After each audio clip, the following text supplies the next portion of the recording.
Hi, I'm Ken Howard, and welcome to the Gay Therapy LA podcast. Today, I'd like to talk about how to survive election season here in 2024. So, this is August that I'm recording this of 2024, but I'm hoping that the guide that I talk about today lasts for the election season into fall of 2024 and then some. So there's been a lot of talk, obviously a lot of media and discussion and kind of a fever pitch about, the election in the United States. And I, of course, I'm going to veer on the left side of things because, as a gay rights activist and advocate and clinician and coach, I really hold LGBT issues as probably my favorite and most important political issue. So, but even without being necessarily that partisan, because I think even among my listeners, there may be representation from many different kinds of political ideas. But one thing that is very pervasive for the gay community, the LGBT community, really for everybody, is that election season has emotions that run very high. And so people have been talking about different kinds of stress. So I want to offer this today as a guide and a resource for helping you to survive election season. That's what the whole point of today's episode is going to be about. Let's start off with just a few ideas to get us going. I think the first thing we have to talk about when we talk about election stress is just that we care about our country. We care about ourselves and our spouses or partners, maybe children or parents or siblings or friends or neighbors, and the groups that we care especially about. Social workers like me, when I was teaching social work graduate students and even in my own training, we talk about the person and environment theory. So yeah, there's the person, there's the individual and their personality structure and their psychological defenses and their psychological makeup. But then we put that person in an environment. So there are social cultural factors, there are different ethnicity factors, family of origin factors. So your environment impacts the individual, and then the individual can impact his environment. It's a feedback system. And the political climate is part of that system. In the election season, we also are dealing with a lot of anticipatory anxiety, which is the fear of the unknown, triggering some of our primal fight or flight instincts and trying to reconcile the present with the future. We don't know what the outcome of the election is going to be, either for the presidential candidates or for what they call down ballot measures, what our United States Congress is going to be comprised of, other types of races like governorships or local elections or local initiatives. So, during a big election season, particularly a presidential one, the stakes are high because some of the cultural and policy aspects of our country will change as a result of the voting. Let's talk about the fight or flight instinct a little bit more. So fight is taking action to reduce anxiety, and flight is coping by putting distance between us and the anxiety-producing stressor. So when we're dealing with election season, maybe there's a little bit of a combination of that, where fight is what we can do to cope with our anxiety, how can we channel that into positive, self-affirming actions, and then flight can be a little bit about pacing ourselves, about how we're exposed to election information, especially if it arouses feelings in us, particularly negative feelings like anxiety or fear about what the implication of election policy might mean. We want to look at what I always call adaptive coping for stress. So adaptive coping for stress means the changes that we make in a state of anxiety to reduce that state of anxiety. We use material from cognitive behavioral therapy, cognitive reframing, and we make an assessment of our fears and changes, and are those realistic? So we have to balance the fear of how things might change in future election implications and policies with our ability to cope. I take a mind, body, spirit approach. The mind is informed and sharing ideas. The body is exercising and taking care of ourselves from a physical point of view, and our approach to health care, which includes mental health care. And our spirit is believing in things bigger than ourselves that transcend space and time and history, and that's where our most cherished values live. We look at this also from a community approach. We, as individuals, form alliances and coalitions. We talk about the LGBT community, or we talk about communities of color, or we talk about the veterans community, or we talk about women as a voting bloc. We talk about Gen Z as a voting bloc. So when we talk about election season, we're also talking about how different communities interact in society. I think there's also a historical perspective.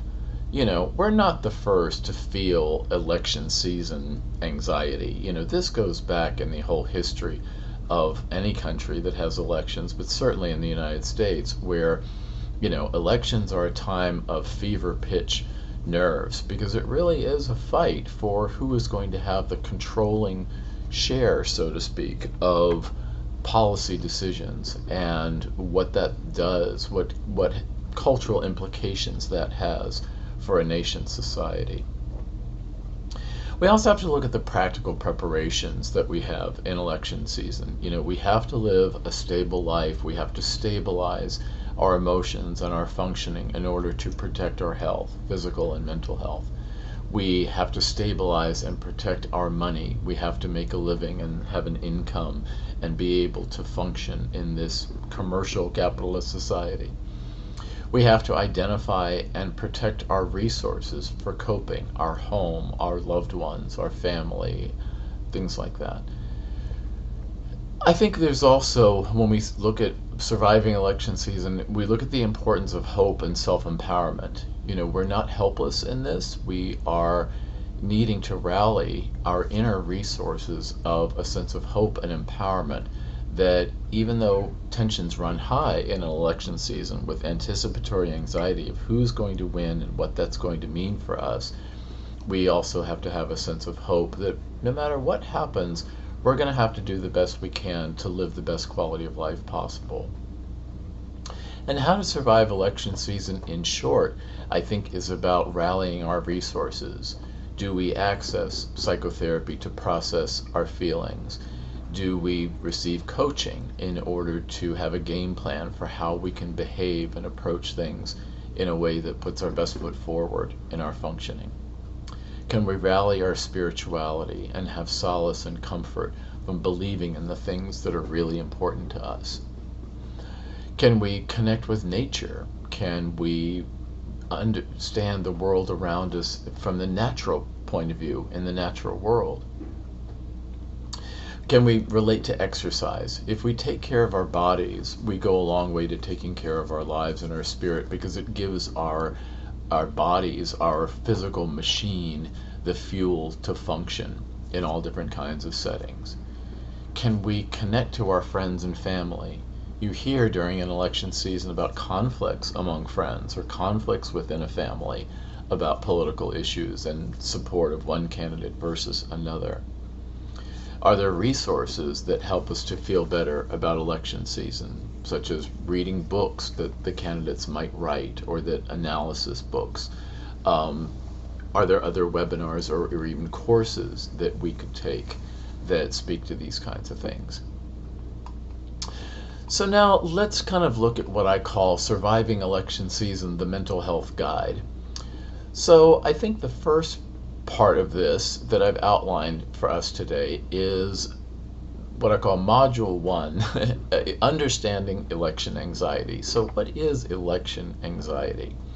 I said a minute ago that we care about our country and ourselves and our loved ones, and the different elements of surviving this time: the anticipatory anxiety, dealing with fight or flight, adaptive coping, taking a mind-body-spirit approach, taking a community approach, putting it in an historical perspective, having practical preparations to take care of ourselves in day-to-day functioning, empowering ourselves with a sense of hope, and rallying our resources. Let's look at some of the common triggers about anxiety during an election season. One of these is media overload. We are exposed to continuous news updates or debates or social media discussions, whatever platform, Facebook, Instagram, LinkedIn, television, cable news, local news, newspapers, magazines, any kind of media is probably going to make its living as a media product, right? In terms of covering the election, including covering the election in ways that are emotionally provocative. Have you ever heard the saying from the old newspaper world, if it bleeds, it leads? It's the lead story, it's front page news on a newspaper, if it is emotionally arousing. Because we know that media that is emotionally arousing tends to sell newspapers, sell magazines, get television ratings, get likes or follows or shares on social media posts.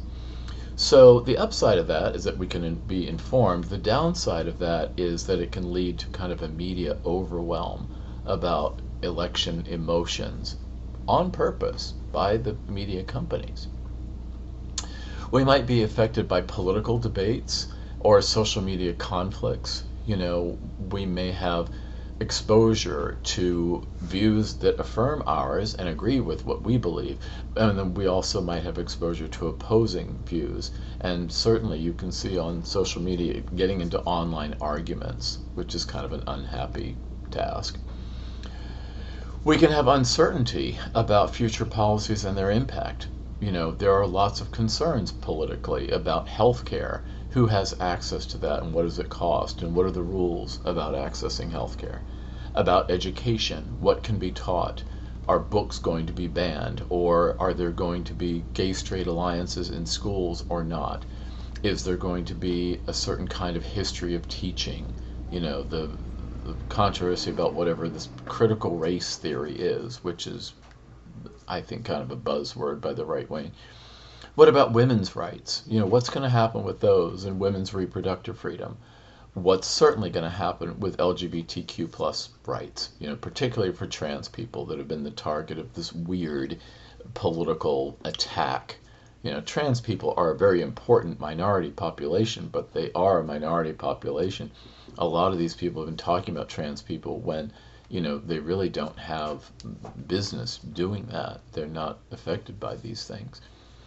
What about foreign policy? It's very controversial right now about the war in Israel and Gaza, or dealing with Russian ally countries. What about the role of North Korea, or just other countries around the world that are the subject of controversy? What about the national economy and what things cost, and are they affordable? Housing, healthcare, childcare, access to making a living, inflation issues, cost issues. And then, of course, social justice issues. What happens in our courts and in the prosecution of crimes. Immigration, another big one this election season. So there's been a lot of concerns about Donald Trump and Project 2025, the right-wing, very organized, very sophisticated agenda. It's 900 pages, Project 2025 is, and I've read about 200 of them at random, and I was surprised. I didn't find a single typo in that document. It's well written, it's well spelled, and it's kind of scary because it is a very aggressive, specifically right-wing approach to all things related to policy in America across all the agencies. Other countries would call them ministries, but the Department of Labor, the Department of Health and Human Services, the Department of Education, they have a plan for implementing very, very conservative right-wing values if they had their way, which they may or may not. What's going to happen with immigration policies? That's a red hot topic. Healthcare reforms, environmental regulations. Big business doesn't want environmental regulations because it cuts into profits, whereas other people want environmental regulations because we have climate change and we have issues around toxicity and global temperature and all the implications of that. So that's a battle. And so we also have a historical context to deal with. We are not the first ones to deal with election cycles and political shifts, sometimes extreme political shifts. The classic one, I think, or in 20th century history would be the Russian Revolution in 1917, and the communist takeover of those countries, and then certainly Nazi Germany was one of the bigger historical events in relatively recent history, the last 100 years or so. Can we recognize the symptoms? Let's talk about recognizing the symptoms of anxiety during election season. So there can be physical and psychological symptoms of anxiety. The physical ones might be increased heart rate, headaches, digestive issues, stomach aches or diarrhea that are a result of stress. And, different techniques and approaches would help you to recognize and ameliorate physical symptoms. Psychologically, symptoms of anxiety might be things like persistent worry. Do you find yourself worried about the election season? You might have a sense of restlessness, of restless energy. There might be irritability. So, identifying some of the emotional and behavioral changes in yourself can be a way of understanding your own anxiety. And the idea that the first step to solving a problem is identifying it. So if you can identify your anxiety, well, that's the first step to doing something about it and reducing its negative impact. So you may try different things, how we deal with anxiety. Journaling can be one idea, getting your feelings out on paper, either on a keyboard or with pen and paper or your iPad, whatever, just getting out your feelings by writing them down. It could also be a reflection of your feelings, which may or may not be written down. Somebody was telling me not too long ago about some of these resources, which I'll try to include today. One of them, there's an app called Daylio, Daylio, and it tracks your mood. So having an increased awareness of your mood, an awareness of your anxiety, can help you to be aware of it enough to take control of it and reduce it. Let's talk about that with what I call Module 2 here, coping with anxiety. So these are some of the ways that you cope with anxiety when it's getting the best of you. So one of them is mindfulness. It's one of my favorites. Mindfulness, when I was in grad school in the early 90s, it was seen a little fringe. It didn't have a lot of legitimacy in mental health care. Since then, people have studied mindfulness very formally in academic and clinical research, and they found that it really does help with symptom reduction. That's what we call evidence-based practice now, is to engage in mindfulness meditation. So, just a 10-minute mindfulness meditation exercise that you do for yourself can be very beneficial to reducing anxiety. There are phone apps like Headspace or Calm. I think Calm has a fee. Not terribly expensive. It depends on what your circumstances are. But, something like Headspace or Calm can help you get started. Also, things like meditation exercises that are on YouTube that are probably free. Another tool, let's just kind of talk about different ones, is what we call the body scan meditation.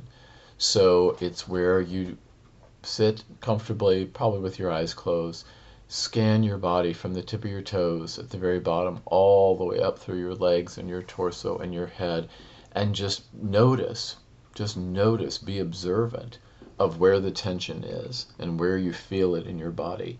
And when you find it, you consciously relax it. Some people, if they find a tense muscle, they'll tense it up even more, exaggerate the tension, and then very deliberately let it relax on a big exhale. That's one way of relaxing your body.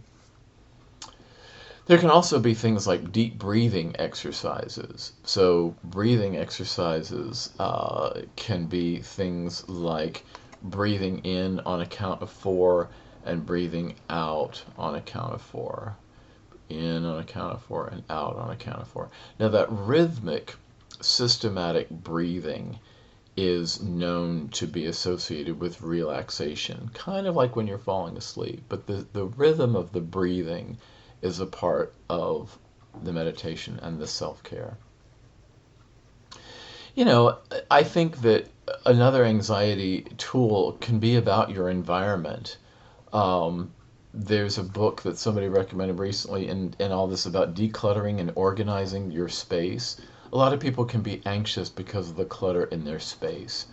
There was someone, Marie Kondo, Kondo, wrote The Life-Changing Magic of Tidying Up. Isn't that cool? The life-changing magic of tidying up. So maybe you tidy up your space as a part of helping you feel more relaxed, or doing things in your environment that decorate it. Putting out pictures of your loved ones, or vacation photos, or some kind of object that you have a positive association with that's in your field of vision on your desk at work or something like that.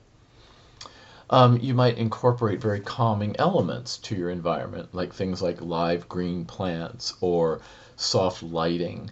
Um, or something like an air freshener, not one you're allergic to, but like some kind of scent that's in the air. Certainly cleaning anything that's dirty or soiled that might either look or smell bad in your environment, so that your environment is very affirming. Another way of dealing with anxiety can be what I call healthy distractions. So, hobbies or activities that help you to shift focus. If you have the space, maybe that's gardening, um, cooking. Some people hate cooking, other people like cooking as a form of recreation. Doing something, with your hands, like the cutting and the sautéing and the baking and things like that. That can be very therapeutic, and channeling that anxious energy into something productive, like creating a meal or baking. Another distraction for anxiety might be taking up a new hobby. I've been seeing a lot online about language learning apps. Um, Ones I've been practicing in Spanish, like Duolingo is a one. There have been others too with avatars. So, maybe this election season, if you're feeling anxious, you can channel some of that energy into a project. Like, I'm going to learn French, so that this time next year, when we're well into the new presidential administration, you can speak French a lot better than you could today. Um, Also books. One of my favorites. I'm a big movie buff. To me, watching a movie is one of the most relaxing things I can do for my anxiety, as is the gym for me. But books, movies, podcasts, TV shows, all those things can be a distraction, so that you lose yourself in the story and the acting and the directing and what the lesson of the story is and how it's told. Different books can be calming and inspirational. There's one called The Book of Joy that the Dalai Lama wrote, with Desmond Tutu. Another one that was recommended, that I don't know it, but somebody recommended it, called Big Magic. Big Magic by Elizabeth Gilbert. Um, Lots of people have their guilty pleasures in the Great British Baking Show on Netflix, or other types of podcasts. Hopefully mine's your favorite, but I'm teasing. Podcasts like the Happiness Lab could be a healthy distraction. So let's look at module 3, and this one is about connecting with others. You know, Dealing with anxiety by connecting with others. So first, let's look at building a support network. There's the importance of social support in managing anxiety, so you don't feel like you're dealing with your anxiety alone. There can be networks that you cultivate. Um, cultivating in very concrete behavioral terms might be making it a point to schedule events with friends and family. Scheduling a lunch or a dinner or a walk or a workout or going to see a movie or a concert. It takes actually scheduling and calendaring things to make social support happen with the different people in your life that you experience as being supportive, loving, fun people to be with. So you might do an exercise about, think of somebody that you like. Oh, gee, I like my friend Bert. Bert is a fun guy to be with. Everything's about Bert. Okay, when's the last time you saw Bert? I don't know. It's been months. I wonder how he's doing. All right, well, then you text Bert and you say, hey, haven't seen you in a while. Would love to catch up with you. Can we do dinner next week? What's your week look like? And then let him say, well, I can't do Monday or Tuesday, but boy, I can do Wednesday or Thursday or Friday. All right, then you say, okay, let's do dinner Thursday at our favorite Chinese place, Thursday at 7 o'clock. And there you go. You've just created a social thing in your calendar. If you don't have many friends, I work with guys who struggle with their social life. Well, then maybe you calendar for yourself something toward cultivating friends. You're going to go somewhere new, or you're going to reach out on apps and send 10 messages to 10 different people who kind of catch your eye and see who wants to engage with you. And then you schedule a meal or a movie or something like that to meet a new friend in the community. So I think connecting with others is also about effective communication with others. So there are techniques for discussing election-related topics without it necessarily escalating your stress. So employing things like active listening, where you're kind of sitting there and you're listening, but you're actually quite busy because your ears are very open, your mind is open, your heart is open, and you don't have to agree with everything that your conversation partner says, but maybe just having empathic responses. And that can be even the most extreme disagreements. They could say, I think all immigrants should be packed up in packing crates and sent overseas to the far deserts. All right, that's pretty abhorrent, right? That's an awful idea. But you might listen to that and kind of say, no, why would that be important to you? That's a conversation. If you can keep from strangling them, which I recommend, then you can really kind of listen with open ears and really talk to people, including people who don't agree with you. I think that can be very interesting. You may not like it, you certainly don't agree with them, but understanding why they feel the way they do can be at least kind of scientifically interesting. But you also might need to have effective communication by setting boundaries in conversation about politics. So in certain settings with family or with certain friends or at a party, you might very just politely steer the conversation away from contentious topics. You can use different phrases when somebody says, I think they ought to pack up all the immigrants in crates and send them to the desert. You might say, oh, wow, I guess there are all kinds of different feelings about that. Oh, by the way, have you tried the meatballs at the catering table? You just steer it away. Or if somebody says, "Oh, I wouldn't know much about that. That's an interesting idea, but I don't know that would take off." You can just find some way of demurring and deferring, the topic and say, speaking of the desert, by the way, I went to a new restaurant that was Mediterranean food. There's deserts in the Mediterranean. Some of the Greek islands have these very dry beaches that look like desert. And, how about Mediterranean food? Do you like that? You've completely distracted them, changed the topic, from whatever it is. But that's a way of kind of deferring from political discussions when you need to. I think another part about connecting with others as part of anxiety management is community involvement. So engaging in community gatherings or forums. I have a friend in Los Angeles who was putting together a series of events for the campaign. So get out the vote events that he wants to schedule and do this fall in election season. There may be fundraisers of some kind of creative thing, like having a pool party or a house party or doing some kind of gathering where part of the gathering among like-minded friends is to raise money for a candidate or to get a group of people together to engage with the campaigns and do phone banking. I've done phone banking for elections. It's kind of fun. You calling strangers, and sometimes they're friendly and sometimes they're not, but it's reaching out and just kind of saying, hey, I hope our candidate has your support and that you'll get out to vote, and we're counting on you to get out and vote. And studies have shown that can have an impact. That's why we do phone banking, is because it's known to have an impact. There might be interest groups and clubs, Facebook, Nextdoor, Meetup, certainly Instagram.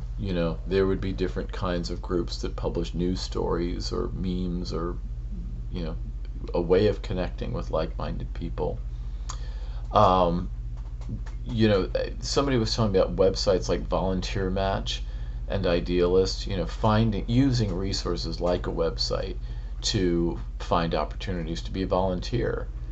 Action is antidotal to anxiety, so getting involved can help reduce your anxiety by volunteering. Also, you can feel like you're giving back to your community when you get involved. And, there's been research on the psychological benefits of volunteering, where you're doing something in service to a value or an idea that is important to you in your value system. Let's look at Module 4 now, coping with fears. One of the things that drives election anxiety is that there are fears. So, there can be fear of policy changes that impact your daily life. There can be concerns about social division or conflict, which, have a certain historical context. The United States went through a civil war in the 1860s over policy about things like slavery. And there have been other historical high contentious times, protests around the Vietnam War, the events of January 6th in 2021, where we almost had a political coup in the United States, which was very frightening to see. I saw that live on TV, and it was harrowing. I grew up in Washington, D.C., and I had been, as a kid especially, where some of that stuff was. I walked on those Capitol steps where there were hordes of marauding, insurrectionists. It was kind of scary, because that, especially when you're in Washington and you see that, that's kind of hallowed ground. It's one step up from being like a church or something in terms of being hallowed ground for our nation, and to see it sullied like that was really kind of a trauma, an observational trauma. So we have fears of something like that happening again, understandably. But, dealing with fears is ripe for cognitive analysis, because, if left to their own devices, our fearful thoughts can make us absolutely miserable. And I work with guys a lot in my therapy and coaching practice about cognitive approaches for fears. Rational fears, irrational fears, where do you draw the line? But in cognitive therapy, we always want to identify and challenge any kind of irrational thought. So some fearful thoughts are rational, fearing an insurrection after one has already taken place. All right, that's not really irrational. But fearing that, we're going to have another big civil war and that you're going to die an early death because of it, okay, that's possible, but it's not at all likely. So you would have to, find a way to deal with fears about things that are possible but not likely. And that would be something that somebody might do in therapy or maybe in coaching, is to say, what is your individualized, customized approach to getting support for your fears? Sometimes your fears are irrational, but you're at the mercy of them anyway and making you feel bad. Another way of coping with fears is about building resilience. I'm a big one about building resilience, because that helps us to deal with life when we build resilience. So, adopting a growth mindset, that every experience we have in life is an opportunity to learn and to grow from. And also, I think part of resilience is practicing gratitude and positive thinking, understanding that there could be a lot of bad things that come as a result of policy changes in politics. It's a very scary thing. It's not just a phantom fear, it's very real. And yet, at the same time, positive thinking would say, well, hopefully those things don't happen, or if something like that did, we would somehow mitigate it, and it would be very temporary, a temporary policy change. I think practicing gratitude each day and just in general is one of the surest ways to raise your mood. I've said for a long time that when you're not feeling good about something, one of the quickest ways that you have a mood buoyant, a way of feeling better without taking a pill or doing much of anything, is just to practice gratitude. Look around the room and say, I am grateful for my home that I live in. I am grateful for that plate on the kitchen counter that I'm going to fill with a delicious meal in a little while when I have my dinner. I am grateful for my body, that I can do things with it. I'm grateful for the loved ones in my life, and just making a list of things that you're in gratitude about can be enormously instantaneously helpful. Now you have to back that up with plans and behaviors. It's not just, oh gee, think positively. That's a little bit Pollyanna and superficial, but certainly you can start with a gratitude list. And when you're making a gratitude list, what happens to your anxiety? It starts to recede into the background a little bit. So another way I think of building resilience is understand that you're not alone in this. You're not alone in the present day, and you're certainly not alone in a historical context. So, you might want to talk to older people. I do this sometimes with younger people about, how did you overcome election-related anxiety? On my website, on gaytherapyla.com/blog, in the archives of my blog articles, I have an article about election anxiety and coping with a second administration of George W. Bush. George W. Bush was not popular. He was kind of the Trump of his day, and people really hated him for all kinds of good reasons. Now he's kind of this, down-home folksy guy, and even he doesn't like Trump. But when George W. Bush was in power, there were a lot of anti-gay things. There were a lot of bad things that people forget. But I wrote a whole blog article about how to deal with having, a pretty clearly anti-gay president in the White House for a second administration that started in 2004, 2005. It's been done before. Talk to older people. If you're anxious about the election, talk to them about other political times that were anxious. You might have a parent or a grandparent that was alive in 1962 with John F. Kennedy as president and the Cuban Missile Crisis. There was anxiety when Kennedy was assassinated. There was anxiety certainly around World War II and the Depression. If you have a grandparent or great-grandparent who's alive and can talk to you about that. But there would be different historical examples of election anxiety in the past that people survived, they lived to tell the tale, and that might, give you some perspective. Also, just think of your own life. If you're an adult, think about the people who've been elected president, especially in your lifetime. How did you feel about, Joe Biden winning an election? How did you feel about Trump winning an election in 2016? How did you feel about Obama winning 2 terms of election? How did you feel about the people before him, Bill Clinton, and so on? Depending on how old you are, what's the earliest election that you remember as a child, and what was that like in your family? When you were old enough to vote, who was your first election that you voted in, and why did you vote for them?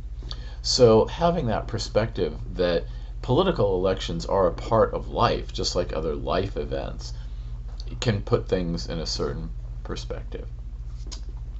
And then also, I think coping with fears can be about professional help. I think when things reach a certain critical threshold, which could be high or low, where your fears are really affecting your life, if you're finding yourself distracted at work, or it's affecting your interpersonal relationships with friends or a partner or spouse, or if it's affecting your sleep or your appetite or your physical health in some way, then you might need to reach out. And, both a therapist can do this in terms of anxiety, treatment for anxiety. A coach can do this in a different way by helping you to identify life goals that you find rewarding. They're not really treating anxiety, but they're helping you with your fears in other ways. Um, Therapy or coaching, of course, I'm going to vote for that, right? Because that's what I do. But then you're certainly welcome to see me about that if you think it would help. But also, there's other things. There would, again, be books or webinars or websites that people turn to, spiritual opportunities. Um, a lot of gay men that I work with are not religious, a huge majority, because they've been through bad experiences in religious contexts. But not everybody. I work with some gay men who are actively Jewish, are actively Christian, are actively all kinds of things. Um, so their spirituality actually is a resource for them, just like their therapy is, or their AA, or their set of friends, or their family. There's lots of ways to access help, but I think that's the point, is that if you're dealing with fears, it's so important that you don't allow yourself to just be in isolation. I think it's important to reach out. Let's look at Module 5, Increasing Self-Empowerment. So very similar. We're talking about coping with anxiety here. We're talking about coping with fears. Personal empowerment that I talk about in my book, Self-Empowerment, Have the Life You Want, from 2013. That's not a gay focus book. It's more kind of mainstream self-help book. But, I work with guys a lot on what we call the SMART goals. That's an acronym for, oh gosh, I don't have my notes. Specific, measurable, uh, reasonable, and time limited. So, having goals that are very specific and detailed about what you can do to increase your sense of empowerment. There are goal tracking tools. Somebody was telling me about Trello, Trello, as a goal tracking tool, or Asana, Asana. There's an app for everything these days. Um, but setting personal goals for yourself, like I'm going to learn, lessons 1 through 4 of my French learning app by Halloween, something like that. Having very specific, measurable goals. Visualization exercises. Doing a visualization of you being at your best. During Olympic seasons, you sometimes see camera shots of athletes in a corner somewhere before they do their routine or something, and they might be sitting with their eyes closed with headphones on. They're probably doing a visualization of themselves in performance. And the more they visualize it beforehand, the more likely they are to do a good performance when it's actually time to go do it. Another personal empowerment strategy can be, the classic one, creating a vision board. It can be a physical thing, like creating a collage with images and symbols that inspire and empower you.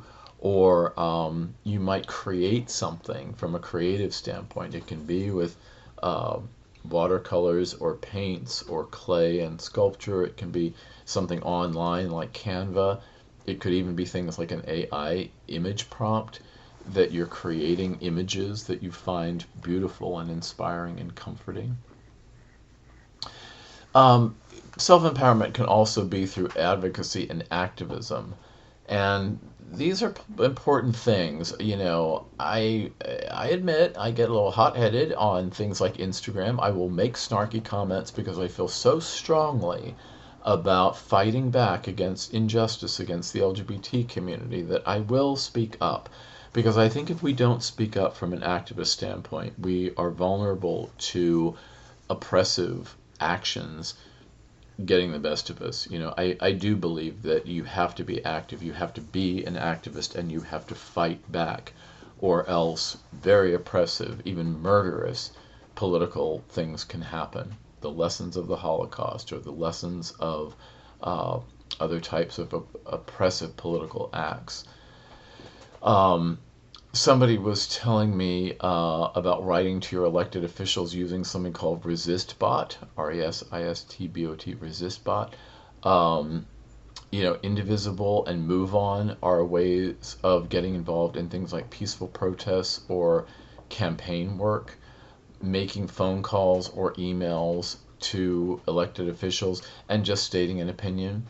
I sometimes call elected officials and I don't cuss them out or anything. I just kind of say, I'd like to register an opinion. I would like to encourage the senator to please vote for or for against, something.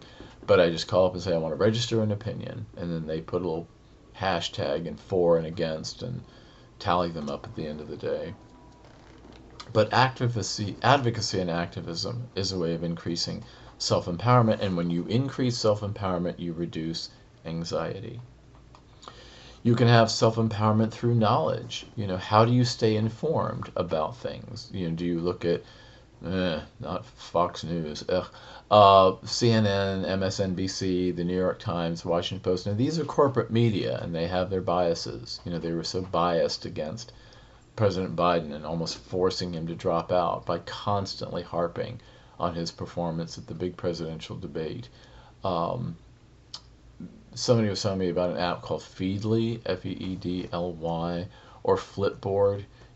How do you access your news? Even things like Facebook will have a lot of news postings. You want to approach information with critical thinking. So fact checking that comes in the media, like in NPR or the BBC, there's something called factcheck.org.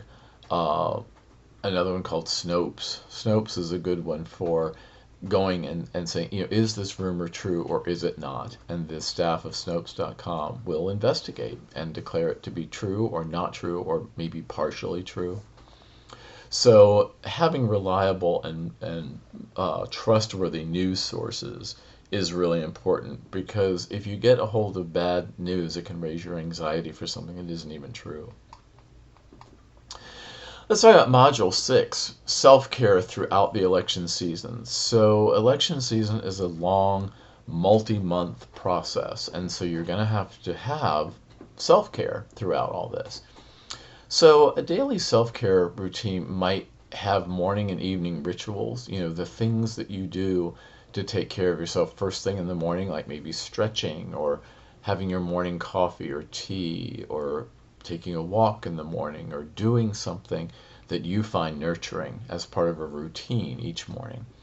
Or each evening, the things that you do to kind of wind your day down, start to relax, get off your phone, get off TV, really start to prepare yourself for a good night's sleep. So things like a sleep meditation app like Sleep Cycle or again Calm might put you in a good mindset for getting a good night's sleep. It's very nourishing. Daily self-care like nutrition.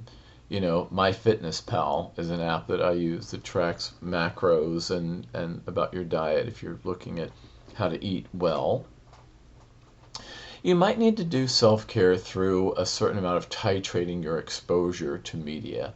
So limiting how much exposure you have to screen time with your phone. Having times of the day when you look at your phone and times of the day when you very much do not. Practicing mindfulness for a minute after you've been on the phone and exposed to, this and that and the other thing that's provocative on Facebook or Instagram. Maybe you put your phone aside for just a minute and practice mindfulness and say, how do I feel about what I was just exposed to?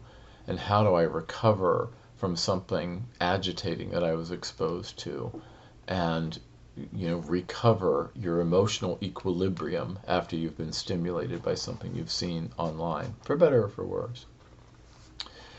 Also, I think self-care can be having fun. Any of the art therapy strategies, drawing or we said journaling, doodling, any of these things can help you to just facilitate expression. If you're skilled at it or if you like to do it, you could write a story. If you're a musician, you could play music or compose music to creatively express yourself, which can improve a sense of well-being. Even listening to your favorite music can enhance a sense of well-being. There might be things like worksheets in self-help books that you can do that help to facilitate your feelings. And certainly developing playlists um, can be fun. I wrote a blog article called Self-Empowerment Through Music, the Power Playlist. So if you go to gaytherapyability.com/blog and just put in playlist, you'll find that. And it's my article about how we can derive inspiration from songs by the great gay divas like Cher and Diana Ross and all those of my generation. um, and or a playlist for relaxation. The song, your favorite songs for relaxation, can be fun. Module 7, this one's a little quicker. Okay, we're all moving toward election day, November, and you want to think about well before November 5th comes along about what you want to do that day. It's a Tuesday. What do you normally do on Tuesdays? Do you work? Do you go to school? Things like that. When you think about after election day, what do you want to have done? Do you want to get a good night's sleep? Are you prepared, first of all, for voting? Do you know where your polling place is? When you get a sample ballot in your municipality, if you get one in the mail, filling that out well in advance, maybe reading about some of the propositions or laws of the local elections that you might need to read about before you cast your vote. And then also think about on election day, do you want to be alone with your thoughts? Do you want to be with people? Do you want to watch the election returns on TV in a certain setting? Do you want that to be alone at home? Do you want that to be with a partner or spouse together? Do you want that to be in some kind of group setting where they have the TV on, like a campaign headquarters or a local campaign office, something like that? And then, Module 8 that I have on my list is after election day. So after election day and the results are reasonably in, the statistics are clear and what is happening, what the results of the election are known, which might take, a number of days actually past election day. We may not know election day about everything. But, you'd want to take an assessment about, given the election results, what might change, what stays reasonably the same. There would be the period after November and before January when the president is inaugurated in January. And then, past Inauguration Day in January of 2025, there would be a time before the 2026 midterm elections when things could have a different emphasis from what they are in the 2024 election. And then, it's only 4 years until a 2028 general election all over again. And for better or for worse, we face another presidential election season. And these election seasons are going to keep coming. So you have to have a strategy for how to deal with election anxiety because, sorry, bad news, 2024 is just not the end of it. It's going to be true as long as you're alive. There's going to be implications for elections and how you feel about them. So I hope you found all of this helpful. We need a lot of support during election season because emotions run high. So if you would like some individual support, that's what I'm here for. If you're in California, as a resident of California, where I'm licensed to practice therapy, please feel free to reach out, Ken at gaytherapyla.com, or by phone or by WhatsApp at 310-339-5778. I'm going to repeat that a couple times in case you're writing it down. 310-339-5778. 310-339-5778. That's the best way to reach me by text. But Ken at gaytherapyla.com will reach me too in an email. Ken at gaycoachingla.com, because that's the coaching website. Gaycoachingla.com is the website for guys who don't want therapy or need to have a therapy alternative because you live in a different state or even a different country. I work with guys all over the world, and we just kind of do the math about the time zone. I'm in the Pacific time zone, but I work with guys in Europe, that are like 10 hours ahead. It's their evening to my early afternoon. So that's available to you. And of course, you might have other local resources, your own therapist, your own coach, other types of people that you find supportive. So you've got some options. You don't have to be in isolation. You don't have to suffer in silence. And it's very self-compassionate that if you're feeling anxiety, to not just, sit there and suffer, but do something about it. Be kind to yourself and do something about the anxiety so that it doesn't get the best of you. So good luck with what happens in your area, and I hope that this election season is maybe an exciting time for you to feel civically involved and for you to feel like you're a part of a time and place in history for the things that are important to you in your value system. So let me know if you have suggestions for topics for future episodes. And thanks. And I'll see you next time.